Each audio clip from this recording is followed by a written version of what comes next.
मैं चाहता हूं कि आज हम पूरा लॉग रिवीजन करें और फिर हम समाप्त करेंगे अपने जो सवाल बचे थे। वेरिएबल एंड वेरिएबल बेस और वेरिएबल नंबर के क्वेश्चन बचे थे, मॉडुलस इंक्लूडिंग वाले क्वेश्चंस बचे थे लॉगरिथम इनक्वालिटीज में, उसको हम समाप्त करेंगे और शीट डिस्कशन करेंगे। क्या इतनी बात समझ में आती है? ठीक है, तो हम अपना समय ना बर्बाद करते हुए एक फट से एक शॉर्ट रिवीजन पढ़ते हैं कि हमने इतने सारे लेक्चर्स में आज आपका 8वां लेक्चर है लॉग का, है ना। और 8 लेक्चर्स में हमने जितने भी क्वेश्चंस किए उनके कॉन्सेप्ट क्या थे, क्योंकि मैंने वही बोला कि जरूरी नहीं कि कॉन्सेप्ट पढ़कर आप सवाल सॉल्व कर लेंगे, लेकिन अगर आपको कॉन्सेप्ट ही नहीं पता तो सवाल दूर की बात है। ठीक है, इसलिए कॉन्सेप्ट तो आपको रटे चटे होने चाहिए, फिर आपकी प्रैक्टिस से आपको मैनिपुलेशन करने की आदत बनेगी। इतनी सी बात समझ में आती सभी को? ठीक है, तो मैं चाहता हूं कि मैं आपको एक शॉर्ट नोट्स की तरह, जैसे एक पेज पर आपके शॉर्ट नोट्स हर चैप्टर के होते हैं, उसी की तरह मैं चाहता हूं कि आप करें। इस बार मैं लिखवा रहा हूं हर चैप्टर में, मैं एंड में ये चीज बताऊंगा, क्विक रिकैप कि आपने क्या क्या पढ़ी चीजें, मोटी मोटी है ना, बहुत माइन्यूट जो हमने मैनिपुलेशन सीखी होंगी उस लेवल पे तो नहीं जाऊंगा, लेकिन बेसिक कवर कर लूंगा उस चैप्टर का, so that when you revise these things gonna help you. एक पेज पर आप ये सब लिखेंगे तो आपको याद रखने में आसानी रहेगी, आपके रिवीजन में आसानी रहेगी। आप जब क्वेश्चन सॉल्व कर रहे होंगे तो आपके पास ये कंटेंट रहेगा, इस कंटेंट के बिहाफ पे ही क्वेश्चंस करने हैं। क्या बात समझ में आती है? क्या बात समझ आती है? तो कंटेंट को रिवीजन करेंगे पूरा, शॉर्ट क्लास नोट्स के जितने भी हैं वो पढ़ के, फिर शॉर्ट नोट्स पढ़ के, फिर प्रैक्टिस, फिर शॉर्ट नोट्स, फिर क्लास नोट्स। ऐसे आपका होना चाहिए, class note, short notes, practice, practice, short notes, class notes. इतना करेंगे, और प्रैक्टिस पे तो आपको बहुत ज्यादा ध्यान देना ही है। ठीक है, तो मैं चाहता हूं कि आपके साथ 15 मिनट में इस रिवीजन, चैप्टर की रिवीजन में लगाऊं, जिससे आपका भला हो। क्या बात समझ में आती है? क्योंकि एंड ऑफ द एग्जामिनेशन में, है ना, ये बहुत ज्यादा काम आएगा आपको, बहुत ज्यादा। ये 15 मिनट जो हम आज इन्वेस्ट कर रहे हैं, ये आपको बहुत ज्यादा आरओआई देंगे, ये मैं कह सकता हूँ। ठीक है, तो लिखेंगे फटाफट से, और आपको अपने साथ आदत बनानी है, तो मैं आपके लिए बनवा रहा हूँ आदत स्टार्टिंग में, है ना। अभी हम दूसरा यूनिट पढ़ रहे हैं तो आपको आदत बनवा रहा हूँ, लेकिन धीरे धीरे ये आपको खुद को डेवलप करनी है, आपके अपने रिफाइनमेंट आने चाहिए। ठीक है, आपको जो बात आपको लगती है समझ में आनी चाहिए, ये तो मेरे को लग रही है ना समझ में। तो ये शॉर्ट नोट्स तो वैसे आपके हिसाब से बनने चाहिए, जो आपको लगता है कि नहीं समझ में आती है आप वो लिखें, जिसको आपको रिवीजन करने की आदत होनी चाहिए, करेक्ट। बट फिर भी मैं आदत डलवाने के हिसाब से आपको करता हूं। ठीक है, तो आज क्विक रिकैप करते हैं कि अपन ने क्या पढ़ा पूरा इसमें। तो रिवीजन, रिवीजन ऑफ लॉगरिथम्स,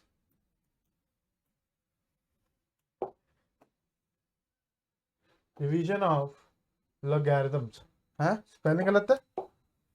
अरे ठीक है भाई, मैथमेटिक्स में अंग्रेजी का कोई काम नहीं है। चलिए, तो अपन शुरू करते हैं। सबसे पहली बचपन में हमने बात पढ़ी थी कि कभी भी whenever we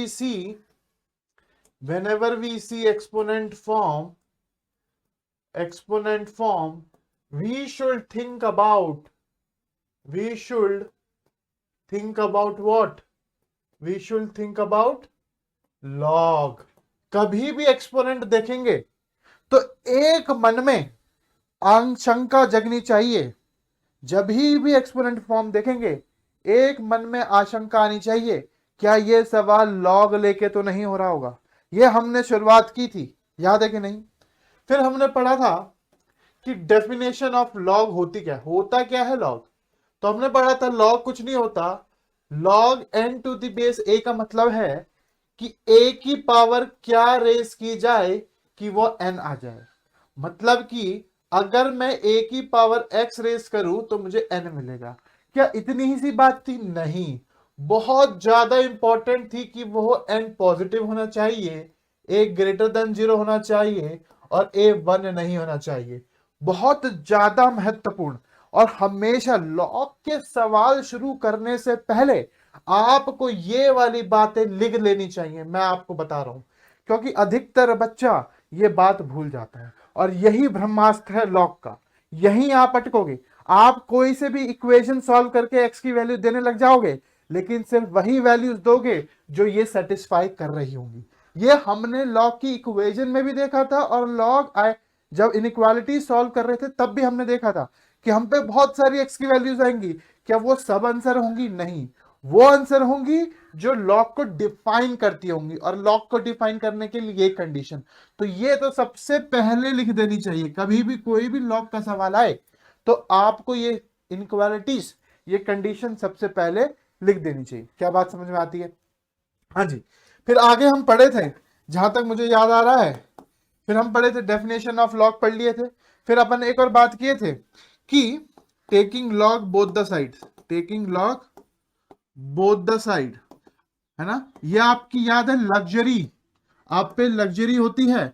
अगर कुछ नंबर लिखा है, कुछ कुछ खतरनाक लिखा है, खतरनाक 1 इक्वल टू खतरनाक 2, तो आप इसके लॉग ले सकते हो और आप पे लग्जरी है वो बेस डिसाइड करने की।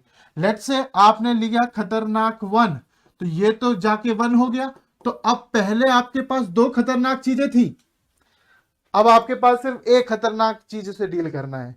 क्या ऐसे सवाल भी हमने बहुत सारे किए थे? क्या कंसेप्ट है? कंसेप्ट कहता है कि आपका मन है कि आप लॉग दोनों साइड ले सकते हो सेम बेस पे। जैसे याद है स्क्वायर ले सकते थे, है ना। अगर k इक्वल टू एल दिया है तो आप log k equal to log n लिख सकते हो। क्या कंडीशन रहेगी?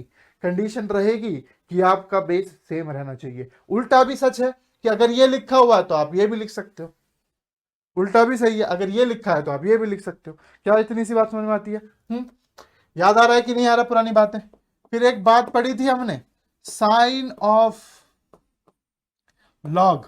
हमने पढ़ा था अगर हमारे पास log a to the base b है, अगर a and b same side of unity, same side of unity होते हैं सर, अगर सेम साइड ऑफ यूनिटी होते हैं तो उस केस में log a बेस b क्या होता है? Greater than 0। राइट, याद है कि नहीं?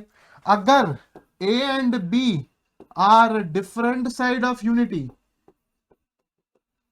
यूनिटी, उस केस में क्या होता है? वो वैल्यू नेगेटिव होती है। याद है कि नहीं? अरे एग्जांपल जैसे log 2 बेस 2 क्या 1 होता है, लेकिन log 2 बेस 1/2 क्या होता है? -1।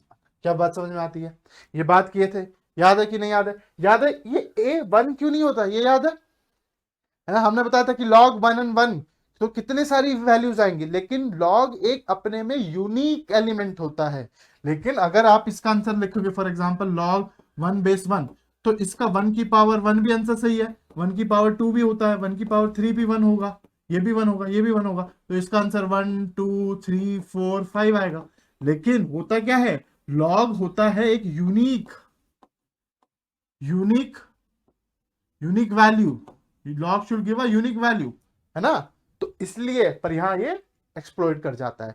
और भी कारण पड़े थे, पर ये एक मेन कारण होता है जिसकी वजह से हम मान नहीं लेते। और ये सेम साइड ऑफ यूनिटी का कंसेप्ट में भी हमने सीखा था। क्या ये छोटी छोटी बात याद आ रही है कि नहीं आ रही है? ठीक है। फिर हम बात किए थे एंटी लोगों की, कि एंटी लोग कैसी होती हैं। एंटी लोग जो होती है हमारी, वो कहती हैं x to the base a, मतलब कि a की पावर x रेस करने पे क्या आएगा वो आंसर होता है। क्या ये बात किए थे हम? ये बात किए थे, ये छोटी मोटी बात किए थे। कुछ याद आ रहा है कि नहीं आ रहा? ये हम लगभग लगभग पढ़े थे, बेसिक बेसिक कंसेप्ट अपने उसमें क्लासेस में। फिर हमने आगे बात की थी शायद प्रॉपर्टीज की, तो चलिए प्रॉपर्टीज को लिखवाते हैं आगे। कलर चेंज करता हूं, प्रॉपर्टीज, प्रो एक सेकंड इसको ऐड कर लेता हूं। प्रॉपर्टीज, प्रॉपर्टीज ऑफ लॉग पढ़े थे फिर, है ना। सबसे पहले कौन सी प्रॉपर्टी पढ़ी थी हमने? सबसे पहले कौन सी प्रॉपर्टी पढ़ी थी? सबसे पहले हमने पढ़ा था कि सर, सबसे पहले कौन सी प्रॉपर्टी पढ़ी थी, याद करो। log m to the base a plus log n to the base a is equal to log m into n to the base a। इसी में हमने एक और बात पढ़ी थी कि ऐसे भी कितने ही लॉग आ जाए, m1 log m2 plus log m3, है ना, कितने भी आ जाए उसका क्या हो जाएगा? सब के सब एडिशन हो जाते हैं, ओ मल्टीप्लीकेशन में हो जाते हैं, अगर mn तक जा रही है कहानी। कंडीशन क्या है? कंडीशन क्या है कि बेस होना चाहिए सेम। बेस होना चाहिए सेम, वो कंडीशन है, हाँ कि ना। अच्छा, हमेशा याद रखना, मैंने आपको बताया था कि जुड़कर mn बनते हैं, पर mn से भी तोड़कर m प्लस n बनते हैं। हम दोनों तरफ से आइडेंटिटी देखते हैं, ये नहीं देखते कि log m plus log n equals to log mn होता है, नहीं। ये भी सच है कि अगर आपको कल को जुड़ा हुआ लिखा है, log m into n power base a लिखा हुआ है, तो आप उसको भी तोड़ सकते हो, यहां से भी इस प्रॉपर्टी को पढ़ सकते हो। तो बेस्ड ऑन योर क्वेश्चन कि आपको जुड़ा हुआ दिया है, क्या तोड़ने की जरूरत है तो तोड़ो, अगर तोड़ा हुआ है तो जोड़ने की जरूरत है तो जोड़ो। ये दोनों तरफ से आइडेंटिटी देखनी आनी चाहिए, ठीक है। दूसरी आइडेंटिटी पढ़े होंगे हम, log m base a minus log n base a is equals to log m by n base a, है ना। फिर मैंने बताया था ऐसा जरूरी नहीं है, आपका नेगेटिव साइन मतलब डिवीजन, याद है कि नहीं, m1 log m2 log m3, इसका मतलब क्या है कि log जितना भी आप डिवीजन में जो जाएगा जिसके साथ नेगेटिव साइन है, दैट इज m2 m3, ऐसे अगर और भी हैं तो और भी आ जाएंगे। क्या ये बात याद आ रही है? फिर अपन पढ़े थे एक बढ़िया सी प्रॉपर्टी जिसमें कहती है अगर आपके पास log m to the power a है तो उस केस में ये ऊपर वाली पार्टी आगे आ जाती है, फेंक के मारता है आगे, याद है कि नहीं। इसको मैंने बताया था कि एक बंदा तसला लेके चल रहा है तो वो अपना तसला आगे फेंक के मारता है, तो ये अगर कोई ऊपर लेके चल रहा है अपना बोझ, वो आगे मारता है, राइट है कि नहीं, एन लॉग एम। फिर अपन पढ़े थे बेस चेंजिंग थ्योरम, याद करो बेस चेंजिंग थ्योरम क्या कहती है, ए और बी, अगर मैं इसमें भाला मार दूं तो मुझे बताओ क्या ये लॉग ए और लॉग बी होता है। जब भी ऐसी चीजें होती है इसमें बेस्ट पार्ट क्या होता है कि आप पे लग्जरी होती है किस चीज की, बेस चुनने की, बेस चुनने की लग्जरी आ जाती है आप पे। आपको अपने हिसाब से बेस लेने की आदत होनी चाहिए, मतलब कि मैनिपुलेशन, मतलब कि क्वेश्चन की डिमांड, समझ में आ रहा है कि नहीं, है ना। इसी को याद करो, एक बार और पढ़े थे कि log a base a log a to the base b को 1 upon log b to the base a लिख सकते हैं। रेसिप्रोकल में क्या ऊपर नीचे हो जाते हैं, क्यों, अगर a बेस ले लो दोनों तरफ तो ये बन जाएगा, याद है सारे आइडेंटिटी प्रूव करके आए थे, हाँ जी। इसी में और बात किए थे अपन, है ना, ये पांचवी बात।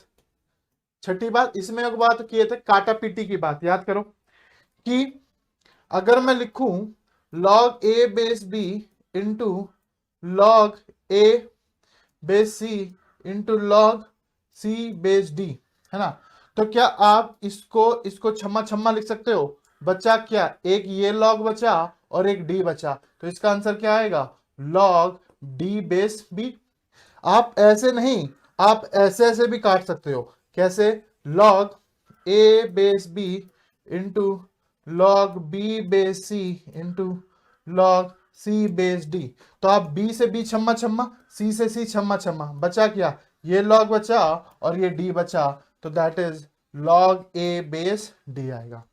आप दोनों तरफ से भी काट सकते हो, मतलब कि log a base b into log b base a, जब इसको करोगे तो यहां से यहां ये छम्मा, यहां से यहां छम्मा, आंसर क्या आया 1। ये किसके बेसिस पे थे, ये सभी बेस चेंजिंग थ्योरम पे थे।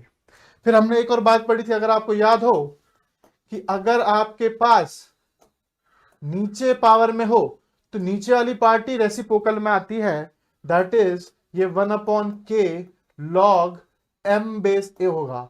इसी को दुनिया वाले कहते हैं अगर ये यहां है तो ये यहां जा सकती है, याद करो, मैं वही बोल रहा हूं कि हमेशा आप ऐसे रीड नहीं करें, इसको ऐसे भी रीड करें, तो अगर ये कुछ कोफिशिएंट लिखा है उसमें वो ऊपर भी तो जा सकता है, तो कल को यही चीज बन जाती है log m 1 पावर के a। फिर हमने पढ़े थे अगर दोनों तरफ हो, दोनों तरफ एम एन हो, ए के हो, तो ये वाला तो ऊपर आता है, ये आता है नीचे, ये बन जाता है एन अपॉन के लॉग एम बेस ए। क्या आप इस पूरे को ऊपर ले जा सकते हो, हाँ, आपका मन है, तो वो मैन्युपुलेशन के बेसिस पे कि आपको कैसे मैन्युपुलेट करना है उस पर डिपेंड करेगा। फिर हमने एक और बात पढ़ी थी, अगर आपके पास सेम पावर में है ए के और बी के, तो के छम्मा छम्मा हो जाता है और ये आपको log a बेस b देता है, याद है कि नहीं। अगर स्क्वायर स्क्वायर है, क्यूब क्यूब है, 1/4 1/4 है, अगर सेम पावर है तो वो पावर निपटा दो, क्यों निपटा दो, क्योंकि ये आएगा यहाँ के और ये वाला नीचे यहाँ आएगा के छम्मा छम्मा हो जाएंगे। क्या बात समझ में आती है? इसलिए वो होता है, हमने पढ़ा था।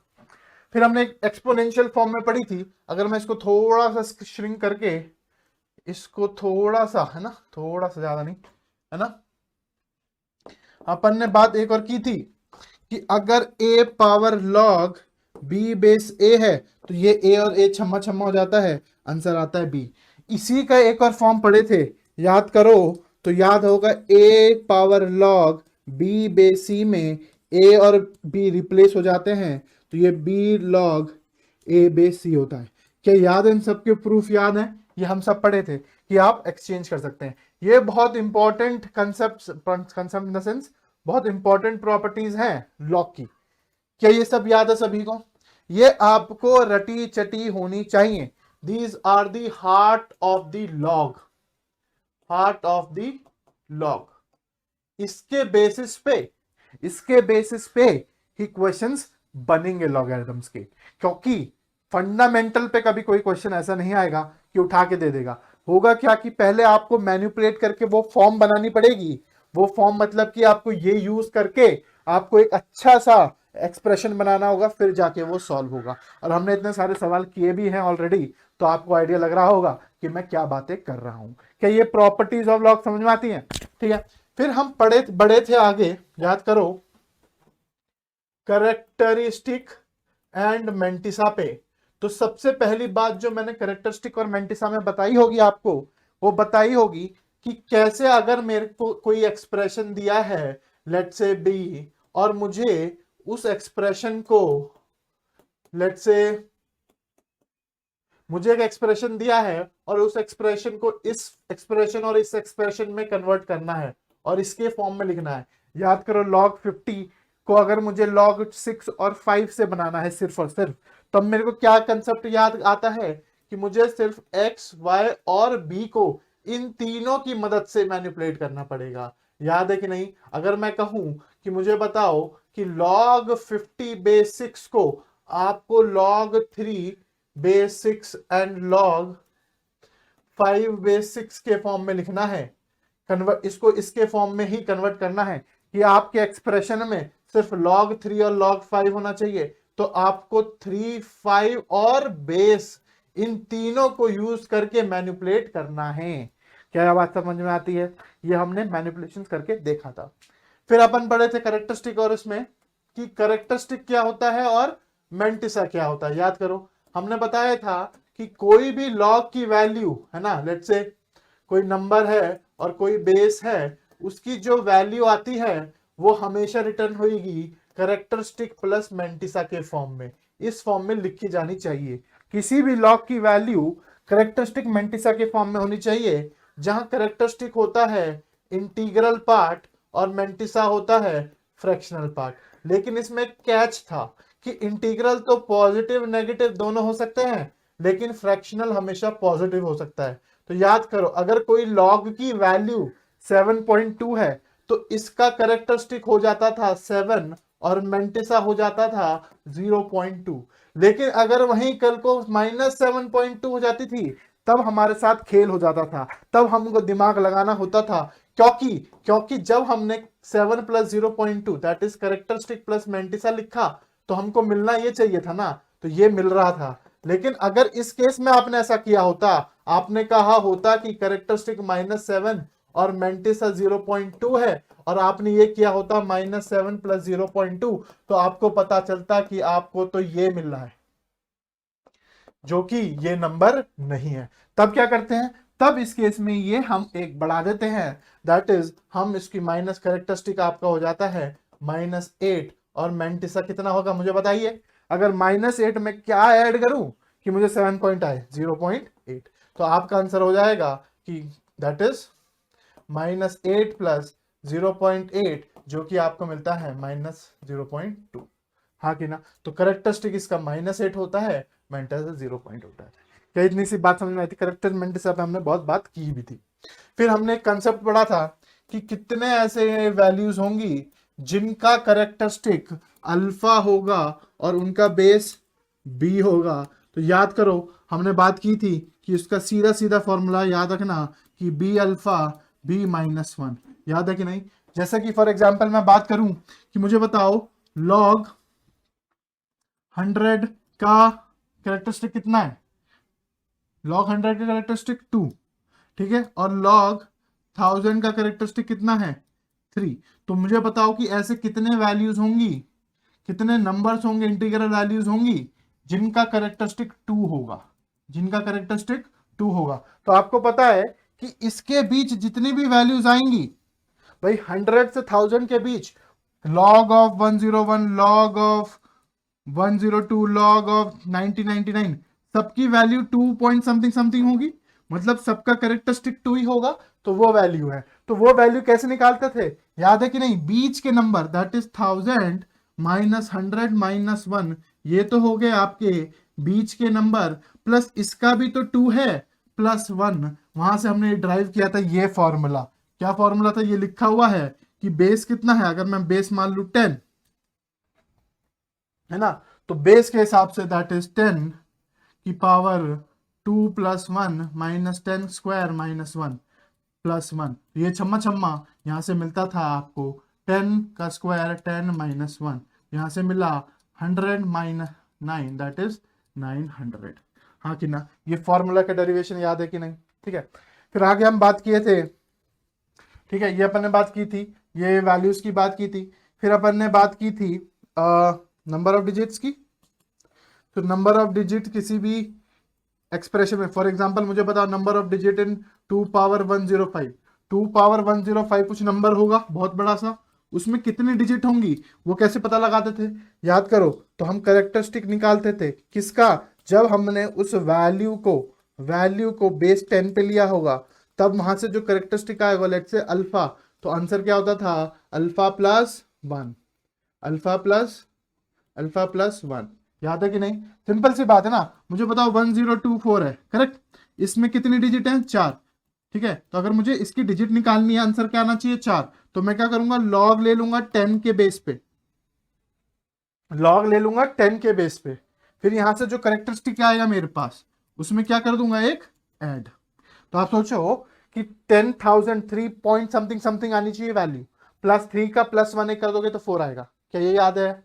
क्या ये याद है? करेक्टरिस्टिक में एक ऐड करना होता है। फिर हम बात किए थे number of zeros between decimal and significant zero. अरे भाई ये सब पढ़ के आ चुके हैं, क्या आपको कुछ याद आ रहा है? ऐसा तो नहीं लग रहा कि पहली बार मैं आपको पढ़ा रहा हूं। ये सिर्फ आपकी तरफ से ज्यादा रिस्पॉन्स आना चाहिए rather than me speaking about this. अरे ये सब पढ़ के आए हैं कि नहीं आए सब? तो बता फटाफट से कि number of zeros between decimal and significant zero क्या होता था? तो अपन उसमें से करेक्टरिस्टिक निकालते थे। अगर करेक्टरिस्टिक की वैल्यू निकालते थे, ये मॉड अल्फा क्यों लिखा? क्योंकि आपकी करेक्टरिस्टिक -3 माइनस में आएगी, तो सिर्फ वैल्यू उठानी है, सिर्फ वैल्यू उठानी है और उसमें से एक माइनस कर देना है, उतने ही नंबर ऑफ सिग्निफिकेंट जीरोस होंगे।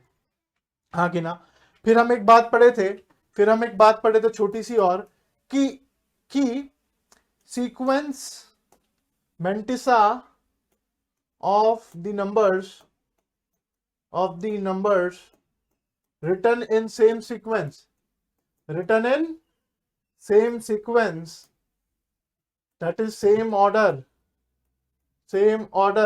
irrespective of decimal point, remains same।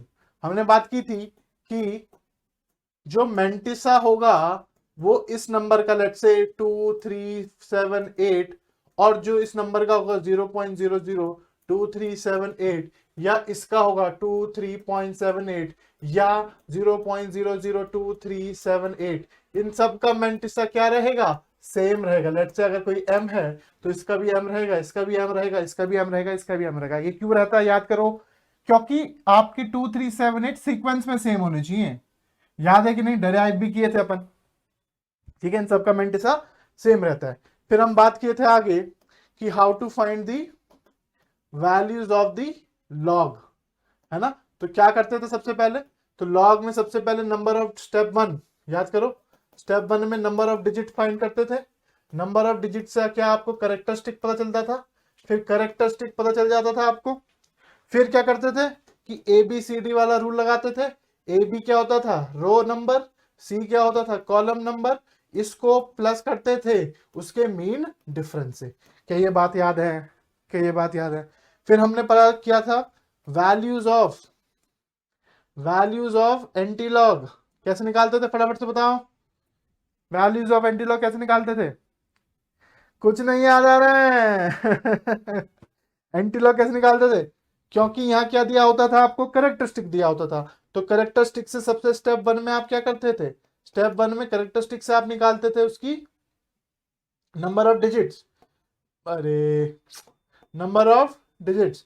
फिर नंबर ऑफ डिजिट्स में आप क्या करते थे, उसको बिछा देते थे।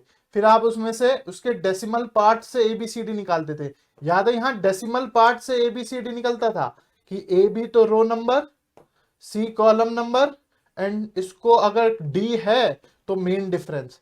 हाँ, अगर इसके आगे भी नंबर है तो we don't use to consider, not applicable, it's only applicable for 4 digits. ठीक है, सेम फॉर द लॉग। ये सब हम कैरेक्टरिस्टिक और मेंटिसा में पढ़कर आए हैं। क्या किसी को दिक्कत? देखो यही एक डिफरेंस होता है कि मैं PPT लाकर फटफट से बताता चला जाऊं, है ना, और बोलूं बेटा ये याद आ रहा है कि नहीं आ रहा। एक होता है कि आपके साथ में लिखता चलूं साथ में साथ, मेरी मेहनत तो है इसमें, लेकिन इससे आपको डायरेक्ट फायदा है कि आपको वो चीजें याद आ रही हैं। जब मैं लिख रहा हूं तो आपको वो चीजें याद आ रही है ना, वरना PPT चलाने से तो ऐसा लगता है ना मूवी देख रहे हो बैठ के, है ना। तो ये थोड़ा सा डिफरेंस है। ठीक है, आपको ये समझना चाहिए कि एक मास्टर अपने क्लास का 15 मिनट अगर वेस्ट कर रहा है तो हमको तो मेहनत करनी ही चाहिए ना। मैं एग्जाम नहीं दूंगा ना, तो ये मैं रिवाइज करके मेरा कुछ भला नहीं होने वाला, मेरे जीवन में कुछ फर्क नहीं पड़ने वाला।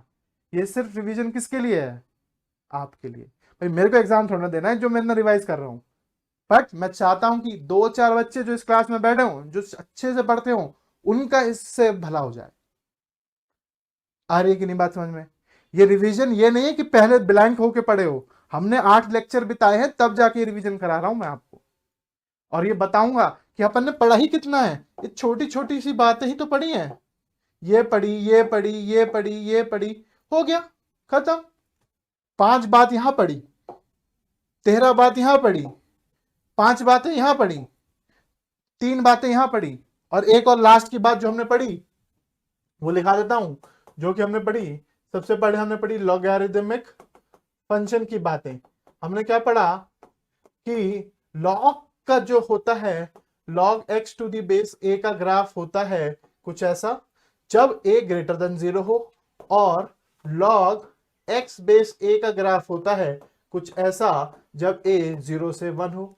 मतलब कि जब a ग्रेटर देन 1 होता है तो वो इंक्रीजिंग फंक्शन होता है ना, और a जब छोटा होता है तो वो डिक्रीजिंग फंक्शन होता है। ये बात की थी नहीं करी थी? ठीक है, फिर हमने पढ़ा था इंक्रीजिंग फंक्शन और डिक्रीजिंग फंक्शन का फायदा क्या होता है। उसका फायदा होता है अगर x1 ग्रेटर देन x2 है तो f ऑफ x1 और f ऑफ x2 में सेम साइन फॉलो हो जाता है। अगर डिक्रीजिंग फंक्शन है तो x1 और x2 ग्रेटर देन है, उस केस में f ऑफ x1 में साइन चेंज हो जाता है। अगर आप देखेंगे साइन चेंजेस, हाँ कि ना। इसी के आधार पे फिर हमने स्टार्ट की थी अपना लॉगरिदमिक इनइक्वालिटीज को पढ़ना, लॉगरिदमिक इनइक्वालिटीज को पढ़ना शुरू किया था। और उसमें सबसे पहली बात लिखी थी जो हमने रिवाइज की थी कि log a बेस b का साइन पॉजिटिव अगर a comma b same side of unity, और a comma negative if a comma b different side of unity, हाँ कि ना।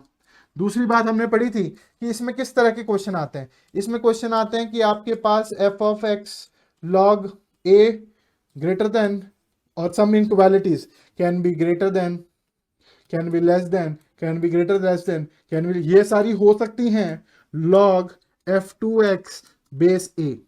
इस तरह का क्वेश्चन आ सकता है, या आ सकता है आपके पास log f1x base a greater then कोई और, ग्रेटर देन या लेस देन या ग्रेटर देन इक्वल टू कोई नंबर। तो इसमें कैसे सॉल्व करते हैं इस केस में? अगर आपका बेस चेक करते हैं, अगर आपका बेस ग्रेटर देन 1 है तो जो भी साइन ऑफ इक्वालिटीज है वो सेम हो जाता है। फिर अगर ग्रेटर देन 1 है तो f1x में same sign as f2x follow होगा। अगर आपका बेस 0 से 1 है तो f1x versus same different sign f2x होगा। समझ में आ रही है कि नहीं? ऐसे ही सेम इसमें क्या होता है कि अगर आपका a ग्रेटर देन 0 है तब आपका f1x में सेम साइन, सॉरी 0 नहीं 1, my bad, same sign that of a power number हो जाता है। और अगर आपका 0 से 1 है तो f1x डिफरेंट साइन, उल्टा sign that of a power number हो जाता है। और इंपॉर्टेंट क्या बात है, very very important, start of the chapter में भी ये बात बताई है मैंने, स्टार्टिंग ऑफ द चैप्टर में भी यही बात बताई है मैंने कि ये वाली बात बहुत जरूरी है। और आखिरी पॉइंट भी मैं उसी से समाप्त कर रहा हूं कि वेरी इंपॉर्टेंट जब भी होता है आपको चेक करना पड़ेगा n greater than 0, a should be greater than 0 and a should not equal to 1। हाँ कि ना? ये आपकी क्या होती थी, याद करो, फाउंडेशन केसेस होते थे कि आपको जो भी वैल्यू इनसे आंसर आ रहा है, इससे आंसर आ रहा है, आपको इसके साथ इंटरसेक्शन तो लेना ही होता था, क्योंकि ये सेटिस्फाई होनी चाहिए। ये होगा तभी लॉग होगा, तभी जो आपने सॉल्व किया है वो वैलिड होगा। जो आपने सॉल्व किया, लेट से एक्स की, यहां से मैंने कोई क्वेश्चन दिया log x base two something something solve किया और आपकी वैल्यू निकल कर आई x -1 2, अरे -1 तो ले ही नहीं सकते हो ना, क्योंकि -1 लेते ही आपने लॉग की धज्जियां उड़ा दी, उसको मार दिया। -1 पे लॉग डिफाइंड ही नहीं है तभी। इसलिए आप जब भी सॉल्व करें, वेरी इंपॉर्टेंट, इसको सबसे पहले लिखें और सबसे आखिरी में इससे वैलिडेट कराएं। ये बातें अपन ने की थी। क्या आपको इतनी सी बातों में कुछ भी डिफिकल्ट लग रहा है? क्या ऐसा लगा कि हमने कुछ ऐसा पढ़ा जिससे हमारे जीवन में दर्द हुआ हो?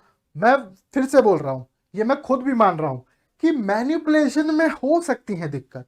मैनिपुलेशन में दिक्कत तभी होगी जब आपके प्रैक्टिस नहीं होगी। अगर आपने 100-150 सवाल हर एक तरह के कर लिए होंगे, हर एक तरह पे हर एक क्वेश्चन एक पार्ट पे किए होंगे, जो जो हमने कराए हैं, उसमें मुझे तो नहीं लगता फिर मैनिपुलेशन में भी दिक्कत आएगी।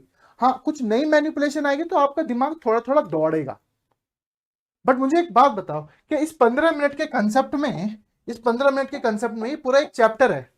अगर आप इसको स्ट्रांग बनाते चलोगे, ऐसे ही जब दूसरा चैप्टर पढ़ोगे उसको स्ट्रांग बनाते चलोगे, क्या आपको कहीं दिक्कत आएगी? और ये लास्ट लास्ट नोट्स, ये लास्ट टाइम पे जब आप अपना एग्जाम देने ही जा रहे होंगे, उस पर बहुत बहुत ज्यादा फायदेमंद लगेगा। अगर लगेगा तो आप मुझे याद करेंगे कि आज मास्टर ने ये बात बताई थी और आज हमको फायदा हो रहा है इससे। क्या बात समझ में आ रही है? तो ये अपन ने पढ़ा पूरा लॉग। अब हम आपने आज लॉग को समाप्त करेंगे। जो भी हमारे छोटे मोटे क्वेश्चंस बच रहे थे